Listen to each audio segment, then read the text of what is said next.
Yo, people, what's going on? Back again with another footy talk. Savas in the building. What's going on, bro? I'm good. I'm good. I'm good. How are you? You well?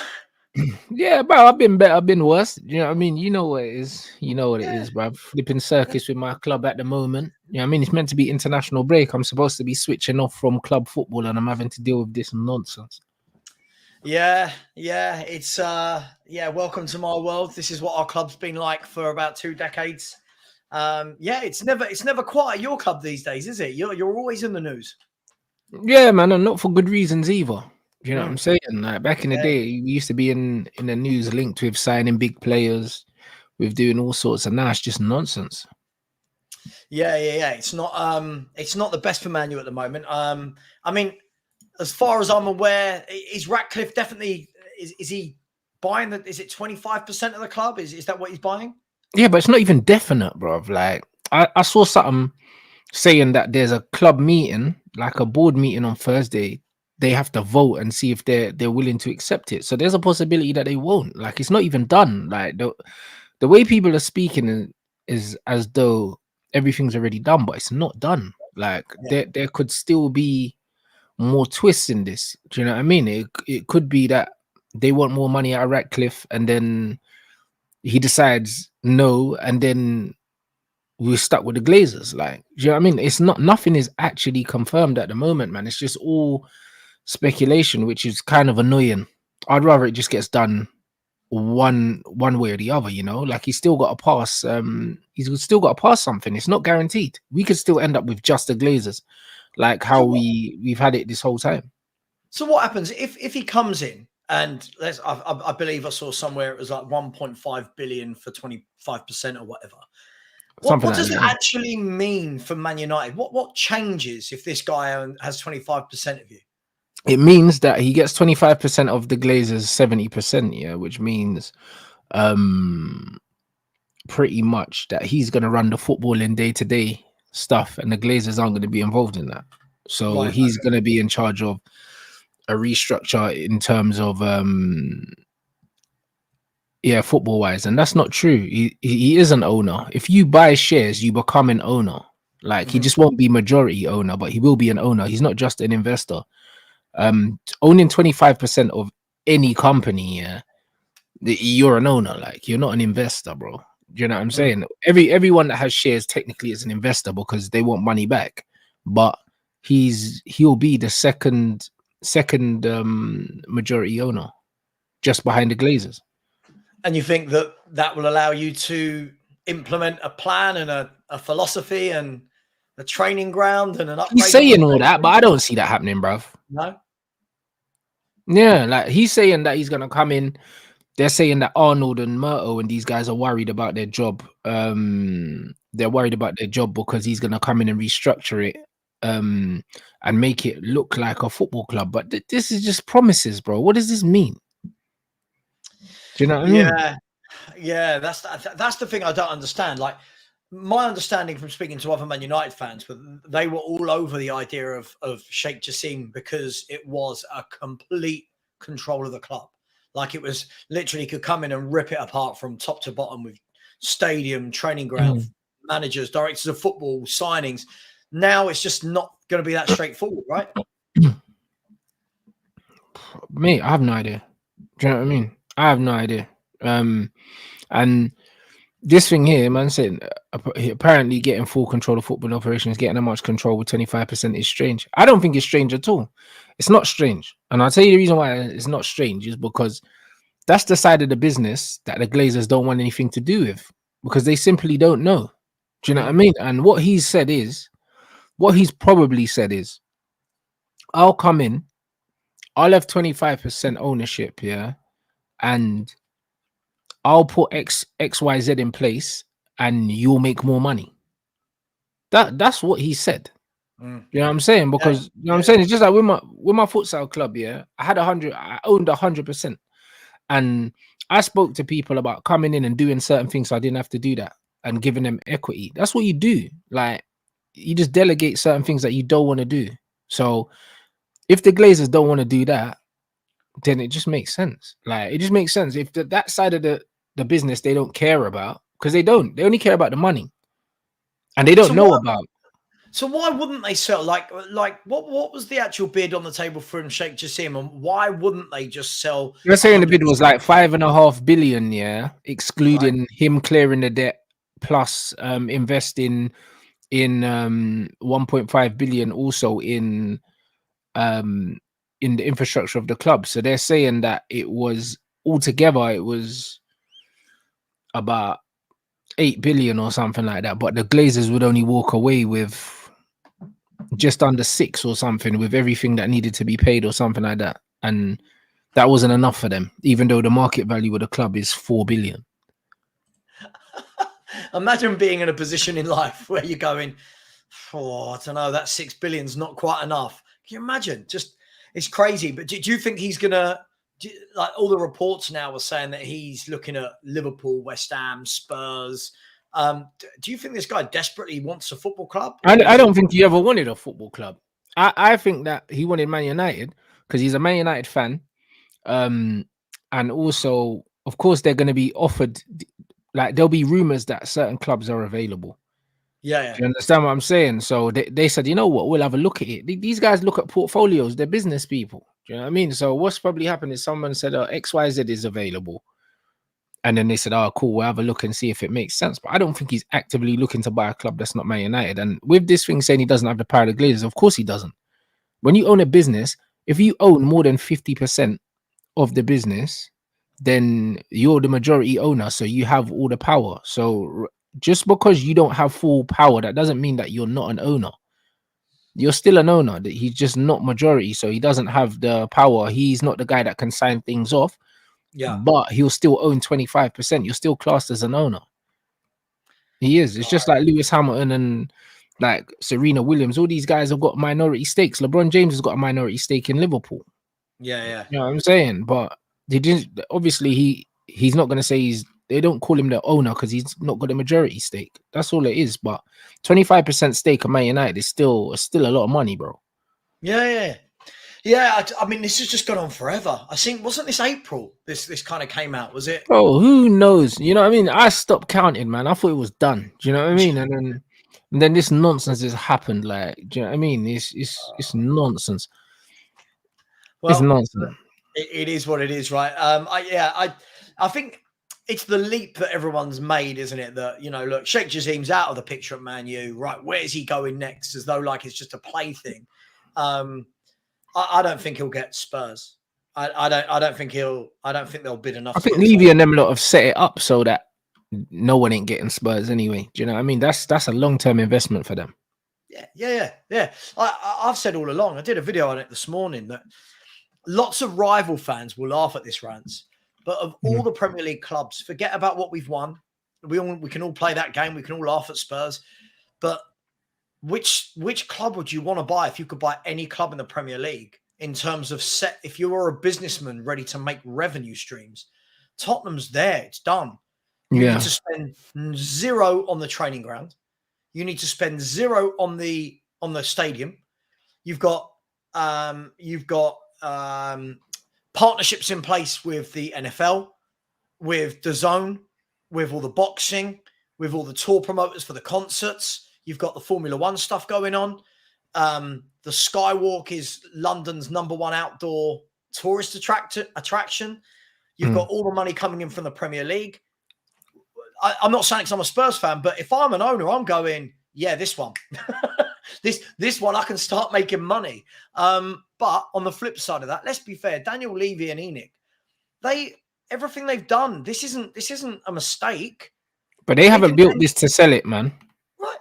They built this by design. And I think this is what a lot of Spurs fans don't get when they say things like, protest against what? We're not a football club anymore. They've not built this to be a football club. They've built this to be an entertainment venue for all sports and entertainment and all different sectors. So for me, I don't think they've built this to go, right, oh, now it's finally done. Right, see you later. I don't think they will. I think they'd ask for crazy money to sell. And I'm talking, I reckon you're looking at 8 to 10 billion, I think, for them to sell that cash cow. They're not selling that anyway. They're not selling that anyway because think about it. If you project future revenue on boxing, NFL, all these other things. Bro, what are you selling this for? That don't make no sense. This is a long-term investment for these Mm. guys. And this is what I'm trying to tell Man United fans as well. Yeah, like we're not a football club anymore.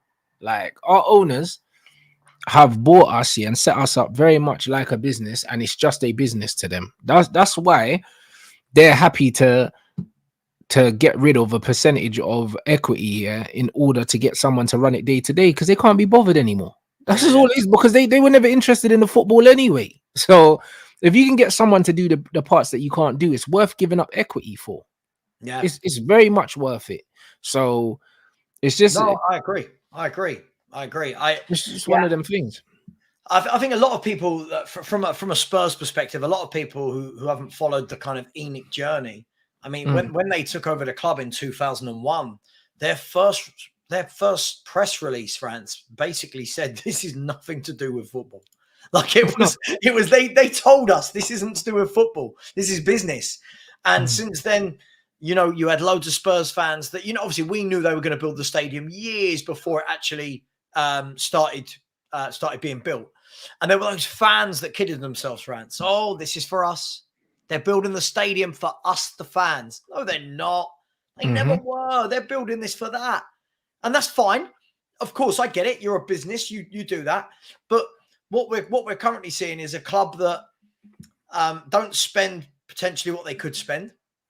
Like I think we've got like 440 million pounds we could spend in one window without getting near FFP. Like not many clubs can say that. They charge the earth, got all the concerts in the NFL and all of that. And so far, there's nothing good that's come out of it if you're a Spurs fan. People will go, oh, but the stadium's beautiful. I don't care about the stadium. Let's be honest, right? What's it mean to me? Like, realistically, what does it mean that we've got a nice, flashy stadium? Yeah. But this is exactly what I was saying about Manchester United as well. Like when people were talking about the debt and stuff like that, I was like, bro, the debt don't mean anything. Because say the owners turned around and they said, all right, cool. We're gonna do a Tottenham and have a negative net spend every season. They could pay off the debt, but then the fans would be complaining that we're not signing players. Do you see what I'm saying? Like the debt does not necessarily impact us, yeah. When it comes to signing players, that hasn't been the issue. We're still averaging like 200 million net spend or something like that. It's got nothing to do with the debt. Like the debt is not the reason why we're not performing. The reason why we're not performing is because we don't recruit well and we don't spend money well. That's why. Like the debt is not something that the average football fan should be worrying about, because the debt is very, very manageable. Yeah, mute. So, sorry, I don't know what happened there. I put myself on mute. Apologies. Yeah, I love it when football fans worry about debt. Like we get that at Spurs. People go, oh, but the stadium's got to be paid off. It's like a mortgage. Like in simplistic terms, it's a mortgage. Yeah, Spurs pay somebody who's far more finance savvy than me will tell you, but I believe it's somewhere in the region of about 25, 30 million a year. Now, I know for us mere mortals, that sounds expensive. For Tottenham, I think that equates to all the food and beverage money we make across the season at the stadium. So, do you know what I mean? When you look at like 25, 30 million, that's selling an average player. That's all it is. 25, 30 million. And fans go, oh, but the debt, you've got to watch out. It's like, oh, come on, shut up. What do you reckon the NFL are giving Spurs? What do you think the boxing are giving Spurs? Do you know what I mean? It's just, it's madness. But I've never been one of these accountant type fans, Rants. Like I just not. But if your team's performing, all that stuff off the pitch, one, I don't need to know about it, and two, I don't care. Like, why is it important? Yeah. No. Listen. Absolutely, man. Listen, I get it, right? I understand. Like people go outside our stadium and they have you been to the Spurs stadium? Oh yeah, of course. Yeah. I mean, like I get it, right? The first time I went there, I was like, oh, this is this is nice. After that, it's just where Spurs play. Right? Do you know what I mean? That's it. You go there a couple of times when it was first built, because I went when it was first built, and I went to watch the NFL there, and then now when you go there, it's like, all right, cool, it's a nice stadium. That's it. Yeah. I've always maintained, right, that you can have all the lights. Yeah, you can have all the bands playing in the forecourts. You can have the beer that fills up from the top, the world's longest bar, this, that, the other. That's great. As soon as it hits 3 o'clock and the whistle blows, it's 22 men on a bit of grass. Yeah.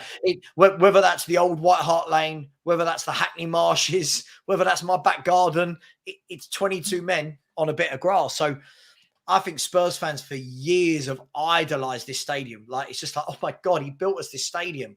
He didn't build it for us. He didn't. How's he built it for me?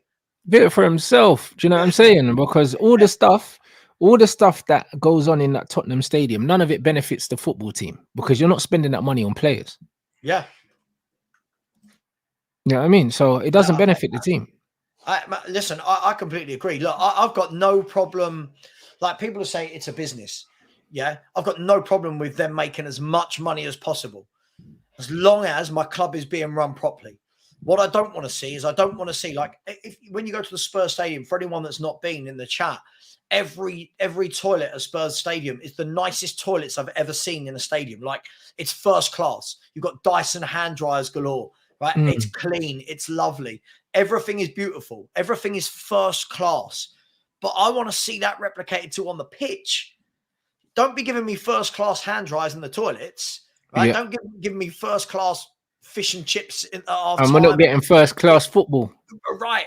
Do you know what I mean? Give me a dirty old £3 burger, right? Like in the old days, if that's all I'm getting on the pitch. But yeah, look, I just think it's gone mad. And you know, if this Sheikh Jassim is going to try and get, I don't know, Spurs or Liverpool, whoever, for 5-6 billion, whatever the prices are going to be, where does it stop? Like, where? At what point does it just become stupid? Do you know what I mean? No football club is worth this money. Yeah, but it's not the club, it's the brand, innit? The business. That's what you're buying, innit? Like, in general. And that's what United was. That's the reason why the Glazers didn't want to sell it completely, because it's the business. It's not about the club. It's about the business. Like, the amount of money that they can get coming in doing absolutely nothing. Like, it's a self-sustaining business. That's the thing about a football club. It's a self-sustaining business. You've got fans. Do you know what I mean? That are going to keep paying money, that are going to keep buying things. Like, the business literally runs itself, innit? And it's not many businesses in life that you're going to have that literally run themselves. Like, that's crazy. For sure. Do you know what I call, like, the Spurs Stadium can be called many things. The Tottenham Hotspur Stadium, White Hart Lane. I call it an ATM. It prints money. Every single time you see, like, oh, there's no Premier League this weekend, but I don't know, forgive me, I don't know anything about American football. You know, the Broncos are in town. All I see is pound signs in Daniel Levy's eyes. That's all I see, just pound signs, pound signs. The Spurs club shop turns into, sorry, the wife's just coming home. The Spurs club shop turns into an American football store. When Beyonce's there, half the Spurs club shop is just Beyonce merchandise. Daniel Levy's sitting there going, what was that cartoon where that duck, was it Scrooge McDuck, when he dived into all that money? And he had the pound signs in his eyes. That's all I see it as. And that's why I've never got, I like to think of myself as an old school football fan. I don't get googly eyed by training grounds that are basically spas, right? When I watched the All or Nothing, don't know if you've seen the Spurs All or Nothing.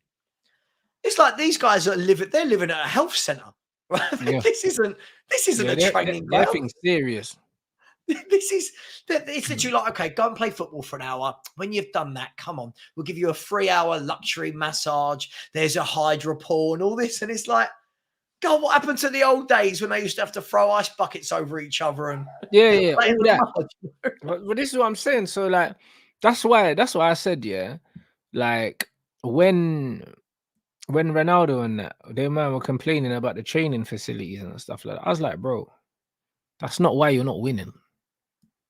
Like, that's not why you're not winning, bruv. It's not. That's not why you're rubbish, bruv. Like, it's not that. Because even if you reckon Man United training facilities are bad, yeah, even if you reckon they're bad, they're still better than 95% of the league. Do you know what I'm saying? Even if they are bad, they're still better than the training facilities for most of the clubs in the league, bruv. Like, you're rubbish, and it's not because the weights room isn't, all the stuff wasn't bought last week, bruv. Because really and truly, when it comes to lifting weights, ain't too many things new, bruv. Still doing the same old shit. Do you know what I'm saying? Like, it's not that deep. Oh, what? You ain't got enough swimming pools? Yeah. Like, you got one in your house, bruv. Do you know what I'm saying?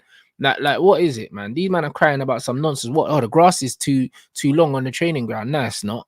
Do you know what I mean? Because with the groundsman, them man cut the grass a certain length, and everyone's grass will be around the same length because they tend to have the grass the same length as the grass on the pitch at home that you play. Do you know what I'm saying? So it's the right length, bro. Like, what are we complaining about? What? Do you know what? Right, I used to when I was younger, and so I worked for Charlton Athletic, and I used to be in there when the players were training, and you'd watch them go out, and the training ground it's literally 5 minutes from my house now, actually, and it's as basic as you like. They were a Premiership club at the time. It is just some football pitches, right? It's some football pitches. It's just grass with paint on the lines, bro. Exactly, and you know the dining area was okay. It was no better than my kind of college canteen when I was growing up. And these guys went out, they trained hard, they respected their manager, they got on with it, they were proud to put the shirt on. Now you've got footballers going, oh, I don't know, that training ground's not quite up to scratch. Well, I mean, look, I think it's great. The Spurs training ground is one of the best training grounds in the world, right? Brilliant. Brilliant. What's it won us? Well, there you go. What we produce for our academy. Like, do you know what I mean? Like, at some point, you've got to have clearly some the training ground ain't good enough, mate, because you're not producing the players. Yeah, it's the wrong type of grass. It's the wrong type of grass, you see. Just yeah, man, football's changed. And when I saw Ronaldo giving that interview that time to Piers Morgan, oh, the facilities, and I'm sitting there thinking, hang on, mate. When you were at Man United the first time, winning Champions Leagues and World Player of the Year or whatever, right? I didn't hear you complaining about the facilities, but what? Now you're a bit older, those facilities don't quite make you a good football. Like, I don't get it. What's the? I don't get it, man. I don't. And now man's training in Saudi. Do you know what I'm saying? Like, yeah. Do you see what I'm saying? And I've seen the pictures that they play on. Like, so, do you know what I mean? He's waffling, and that was my issue, innit? A lot of these guys just chat rubbish. The bottom line is, yeah, like there's no accountability now. It's all excuses, isn't it?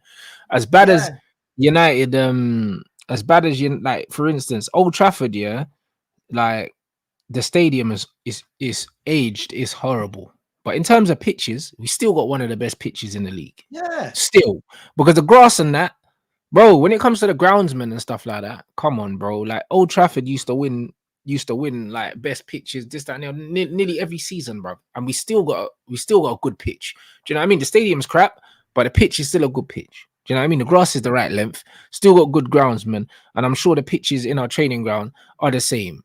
Do you know what I mean? Like, it's just not that we're complaining about. Struggling, but they haven't replaced the dumbbells in like 10 years, bro. Most of these men are not using them anyway. Like, look, you're not struggling because of the pitch. You're not struggling on the pitch because of the pitch. You guys are struggling because there's no plan, there's no direction. Exactly. I get it, right? I get it. We're in 2023. Everyone wants the best facilities. But do you know what? I like those players that just get in and get on with it. Just get in, play your game, train, keep fit. Bro, look at Chelsea, bro. Look at the amount of trophies they've won. Yeah, look at their stadium. Their stadium's crap. You think Old Trafford's bad? You want to go Stamford Bridge? Yeah. Stamford Bridge is a hellhole, bruv. It's one of the worst stadiums, yeah, in the Premier League, yeah. Like, bro, you think Old Trafford's bad? What's the what is it? 50,000 in Stamford Bridge? Yeah, if that, broski, bridge capacity. Yeah, I if that. Honestly, I don't even think it's 50,000, but if it is, bro, it might be 40K, bro. Like, bro, they got an end called the Shed End, bruv, and it looks like an actual shed, bruv. Even Anfield, like Anfield's not a modern stadium. Do you know what I mean? What's the? There's no problem. There's no problem with that, bro. Like Tottenham, not Tottenham. Chelsea's stadium looks like a leisure center from the outside. You see the little blue pipes going down the outside. It looks like, don't know, bro. It looks like, I don't know, like there's a swimming pool in there or something. Like literally just looks like a swimming pool, leisure center. It don't even look like a stadium. If you go around the sides of it, it's knackered, mate. Do you know what I mean? So when people are talking about stadiums and this, that, and the other, bro, it's tiny. It's like some Legoland thing. That's what it looks like. And these guys win Champions Leagues recently. And Man United are complaining. They think the reason why we're not winning trophies is because our stadium's not modern, bro. Like, it's got nothing to do with that.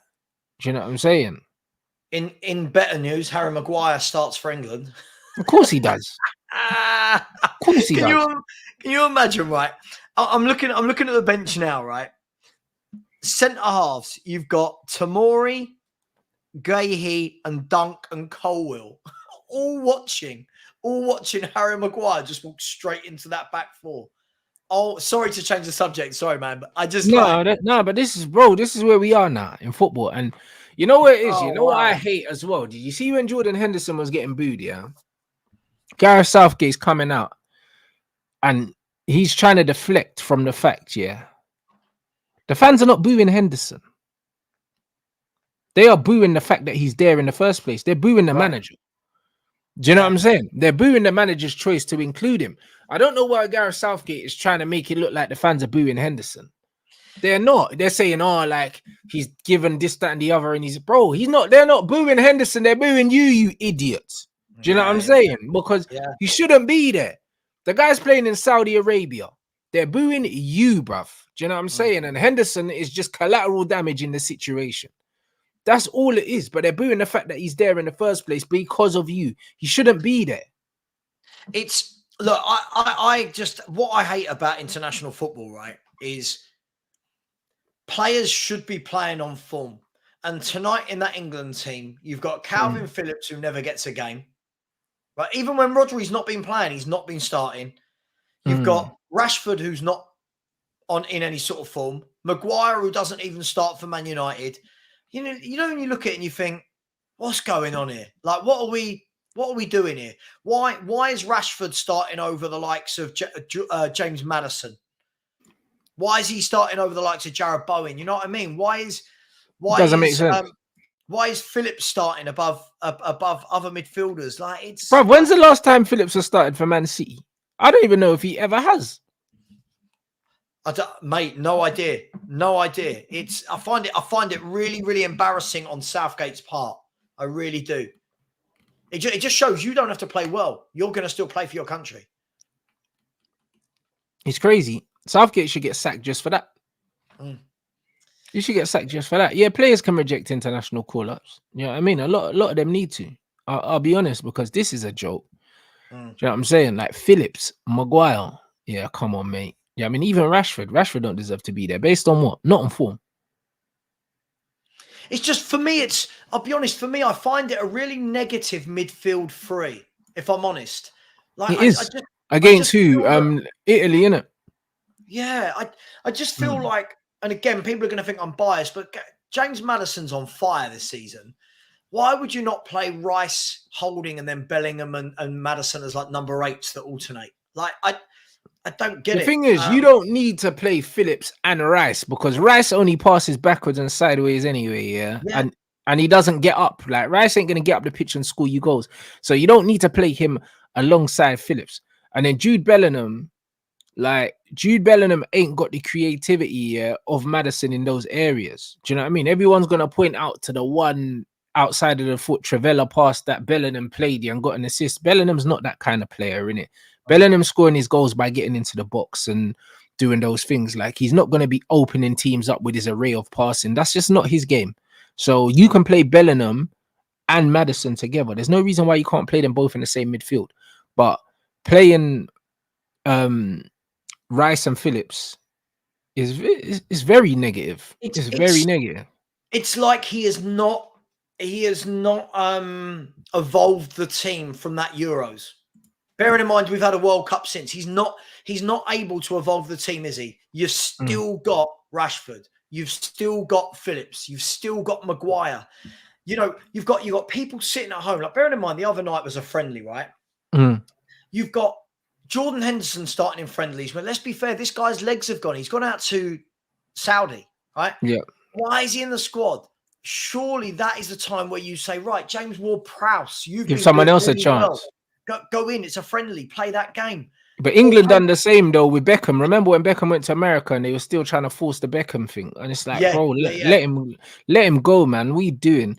And this is what England do. England call-ups have never ever been on merit. This is why I've never really had I've never really had an affinity with the England squad for I agree. multiple reasons, but that is also a reason because I grew up in a time where players like Cole and that and Wrighty and that couldn't get England caps. Do you know what I'm saying?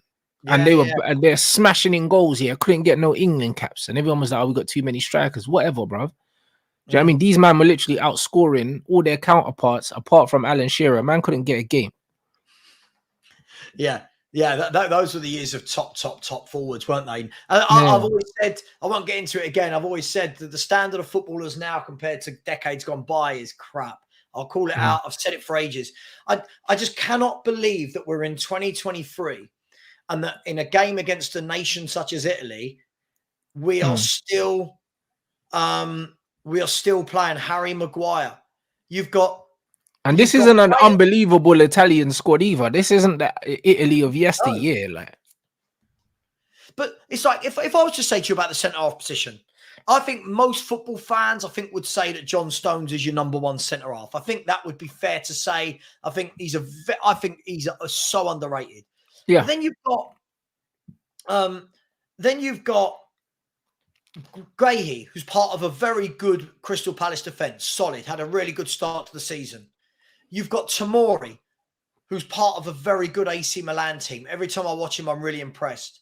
You've got Lewis Dunk, who every time I see him, I think, yeah, good player, can play out the back, comfortable on the ball, good in the air. He's a leader of men. You've got Colwill from that generation coming through. And yet all of them are just sitting there. All four of them, was that four I mentioned? Yeah, all four of them are just sitting there watching Harry Maguire start games for England. Whilst not playing for Manchester United as well. And you can't tell me that that's not going to affect the team morale, because it is. No, of course it is. Like, we've seen the fallout at Manchester United with the Sancho situation and Anthony, yeah? And you honestly think that all these England players are happy with the fact that Harry Maguire starts every game and he doesn't play for his club? Come on, man. That's going to cause problems if it hasn't already. I just think it's just this shoehorning of Gareth Southgate's, it's this safe, it's comforting. Do you know what I mean? He's like the bloke that goes into a restaurant and will never, ever try a different dish. Yeah, he is. He is. He's that bloke that does the same routine every single time he does something. Yeah, he walks into the restaurant, bro, and then just nods his head. The usual. That's it, my guy. Yeah. The usual. That's the one, bro. The same order. It's crazy. Southgate, he's a bum though. Like, and the funny thing is, because I've had to deal with the FA personally, like Gareth Southgate is exactly the kind of person that they like, and exactly the kind of person that would do well working in the position he's in, because he's a yes man. Do you know what I'm saying? And if you know the level of corruption, and close-mindedness, in that organization, it's like Gareth Southgate is the perfect man for these guys. Do you know what I mean? He's the perfect man for these guys. Everyone always says, like, oh, the players love him. Of course they love him. Of course they love him. They're shoehorned in. Literally, it's harder to get out of this England squad than it is to get in it. Listen, everyone loves you when you're picking them. You know what I'm saying? Yeah. That's what it is. And because he's such a timid guy and he knows that he's happy to be there, he'll never really, he just wants to be everyone's friends, innit? And players love those kind of managers until they don't. Do you know what I'm saying? Like, and this is what it was. And that's how De Gea was like with Oli. Loved him until all of a sudden he tried to show some authority and bring Henderson as the goalkeeper. And then De Gea had to remind him who the big dog was. Do you know what I'm saying? Because this is what happens. Everyone loves the timid guy that doesn't say anything until he tries to put his foot down.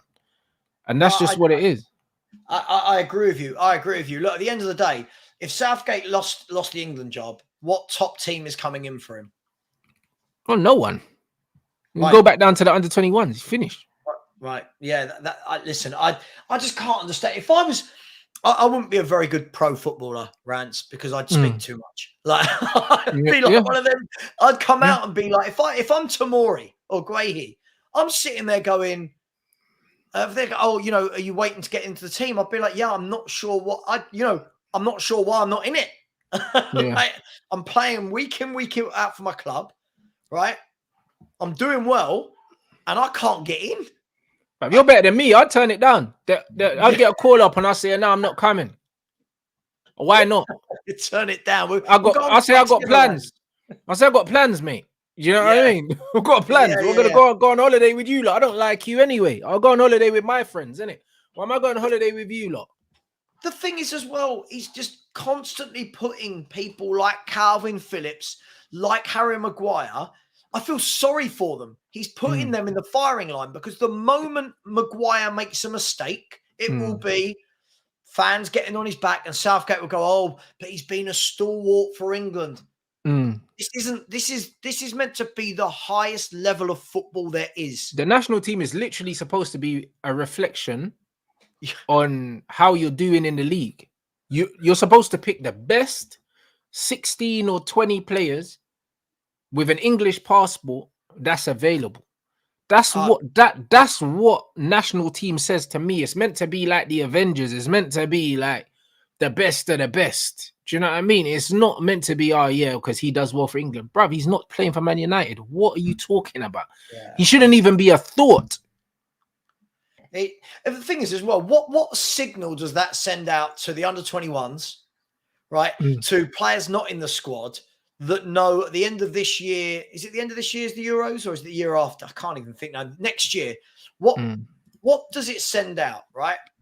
It sends out the message that it doesn't really matter what you do. It doesn't matter what you do. I'm going to pick who I'm going to pick. Yeah, you're not getting in. Like, I just don't get it. Harry Maguire and Calvin Phillips. Just, I don't mind Calvin Phillips as a footballer when he's playing. But like, he's not. We don't even remember what Calvin Phillips is like a footballer. Why are we pretending? We ain't seen him play in like 2 years. Exactly. This is my point. So if you turn around and say, right, Calvin Phillips is playing week in, week out for Leeds, he's in the England team, cool. I'm cool with that. But when you're saying, right, you're understudy to Rodri, I get it, you're not going to play. Then Rodri gets a 3-game ban. You're still not being picked. Rico Lewis is going into that midfield instead of you. Yeah. You know, and then you've got Maguire who can't get... Maguire's got plenty of players in front of him at Man United. Rashford's not playing well. Yeah, but hear this.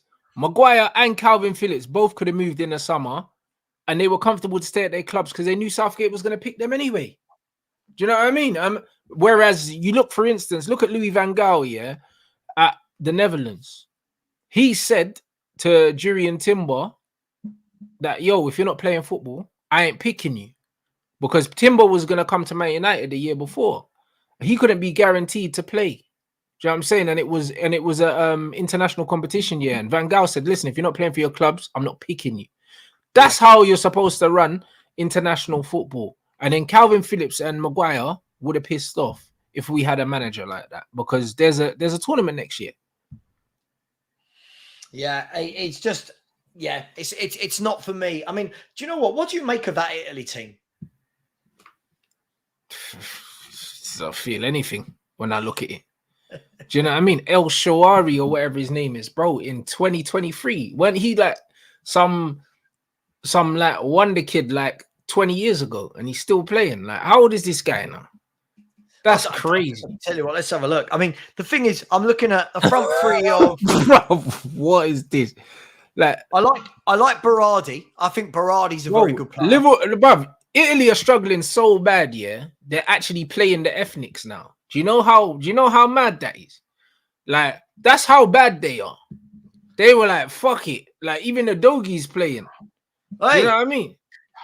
He's a great, hey bro, he's a great player, but I tell you what, yeah. Do you know what I mean? It's a madness. Normally they boo them man off. Do you know what I'm saying? And that's why now he's starting, bro. Do you know what I mean? And this is how bad Italy are. They're like, you know what? We have to let the immigrants play now because we got nothing else. That was never happening before. The immigrants play. Do you know what's funny? It's true. I actually think that the Italian team's going to bounce back. When I look at some of this team, like, I really like the two fullbacks, right? I like Di Lorenzo and Udogie. Yeah. I like Acerbi. I like Barella and Cristante. I like Berardi. There's a few sketchy ones in there. El Shawari, Scamacca, Fratesi, Scalvini. I don't really know too much about. But this England team with the right players should be battering them, but I bet they don't. I bet you we make it really hard work. Yeah. Facts. I bet we make it really hard work. I'm even going to guess his substitutions. Right, here you go. I reckon Conor Gallagher will come on for Calvin Phillips. If not, Jordan Henderson will come on. Yeah. I think it will be Jack Grealish will come on for Phil Foden. And depending on the score late in the game, Ollie Watkins will come on for Harry Kane. There you go. You know what I mean? And this is it. Bro, Southgate pre-plans his substitutions anyway. Or if it's not good, if the game doesn't go the way he plans, he just won't make any changes because he doesn't know what to do. The guy's clueless, mate. Yeah, I really wish I had that love for the England team. I really did wish I had. I'm doing an England watch along tonight, but I just feel like I want to be invested in it. I want to see some of these new players come in tonight. I want to see John Stones and Tamori. Yeah, I want to see a young, hungry central midfielder in there instead of Phillips. I want to see a young winger in there instead of Rashford. You know what I mean? I want to see something different. Yeah, but not even a young one. Yeah, just play one that deserves to be playing. Like it's one of them ones where if you gave me Madders and Grealish in the same lineup with Bellingham, I'll just be like, okay. Do you know what I'm saying? Like, let me see that. That's what I want to see. There's enough talent there. Obviously, Raheem's this season's been up and down. Do you know what I mean? So he's not there at the moment. But to think that we've still got Raheem Sterling, we've still got Sancho, we still got what's his name there, the Aston Villa guy, or not Aston Villa, sorry, the West Ham player. Bowen. Is Bowen in the squad? He's on the bench. But that's what I mean. You still got Bowen there. You still got a few players, that we can add to this, bro. Like it's just one of them. Like show us something. Obviously, Ivan Toney's not available at the moment. Ollie Watkins is on the bench, but you still got, I don't know. There's still loads that they can do. Even if you're someone like Dan Burn, you're probably looking at the England squad thinking, bruv, how's Harry Maguire in this England squad? Right. How are England playing with no left back again? Yeah, but that's what I mean. And players like Dan Burn, who have played for one of the best defenses for a couple of years, can't get in the squad. Do you know what I mean? I'm not saying Dan Burn per se, but like, I don't know. No, but I'm saying based on what we've seen, this guy's playing Champions League football. Do you know what I mean? These guys have just slapped PSG 4-1. And I'm not in the England squad. So you'll rather play without a left back than play me. It's disrespectful because, do you know what I mean? Shit like that is the reason why Jesus was on the phone crying to his mum, bruv, at Man City. Do you know what I mean? This is exactly what's going on, bro. It's disrespectful. You know what I mean? And this is just what it is, man. Like, I'll be real, the Southgate's moving mad. If you look at the options that he has and what he's using, it's disrespectful on so many levels to a lot of players, man. I'm just looking at the bench now. You've got people, you've got creativity at Grealish, Maddison, Bowen. Do you know what I mean? All Alexander Arnold, all on the bench, and then you're looking at Phillips playing. I forgot about Trent as well. Trent's not even playing. Like, I don't know. It just screams. There's no invention there at all, is there? There's no invention. We might win tonight, sure, we might win, but there's no. I don't know. Like when Gaza was playing for England, when that 96 team played, when even a couple of the teams under Hoddle, and there was invention and flair, and England played some good stuff. Now you watch them and it's just like, oh God, it's painful. But hey, listen, I could sit here and moan about England all night. And you know what? You know what's crazy as well? And like someone pointed out, when people say Maguire, he plays well for England. Like Raheem Sterling didn't carry us through the whole of the was it the Euros? The whole first, he was the only player that scored for us. I think Harry Kane didn't score until the knockout stages or something, the penalty.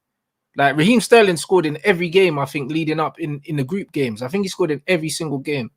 Raheem Sterling always plays well for England, like always, regardless of whether I like him or not. Raheem Sterling's been one of England's most reliable players, in the last how long, and he's not in the squad, but Maguire is.